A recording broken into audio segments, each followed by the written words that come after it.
Yun, watch up mga Lodi. Gusto ba ninyong kumain o magluto ng chicken barbecue na ayaw ninyong mausukan? Ngayon ay magluluto tayo ng chicken barbecue sa kawali. Ang gagawin lang natin mga Lodi ay mag-marinate tayo, magbabad tayo ng sangkap ng pang barbecue, ayan, ng 2 oras o 3 oras o overnight. Nasa sa inyo yan. At saka tayo magpainit ng kawali at ilagay ang chicken legs sa kawali. Ayan.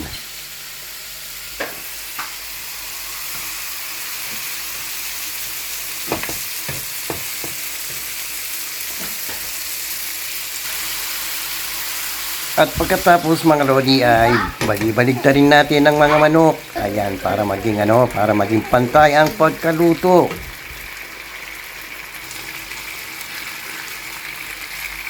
Sige lang mga Lodi, patuloy pa natin balik-baligtarin ang ating mga manok hanggang sa makita natin maging golden brown at wala ng tubig sa kawali.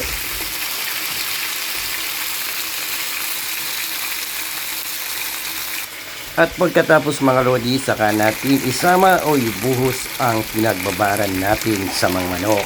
Ayan. At saka natin takpan at tayahan ng 10 or 15 minutes. Ayan mga Lodi. After 10 minutes, buksan na natin. Saka natin balik rin ulit. Wow, sa amoy pa lang talagang nakakagutom na mga Lodi.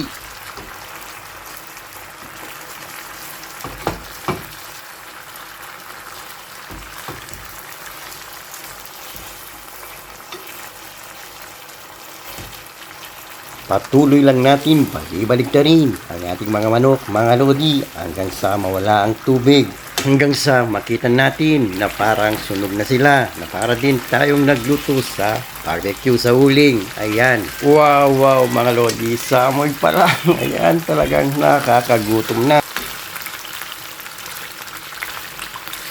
At eto na nga mga Lodi, ready na ang ating mga manok. Ready na silang hanguin.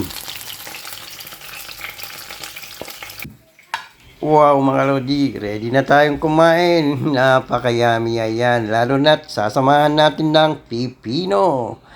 At syempre, hindi mawawala ang suka na nilagyan ng maraming sibuyas at bawang. At syempre, naglagay na rin ako ng napakahanghang na sili. Wow, yummy! Sira na naman ang diet natin mga Lods.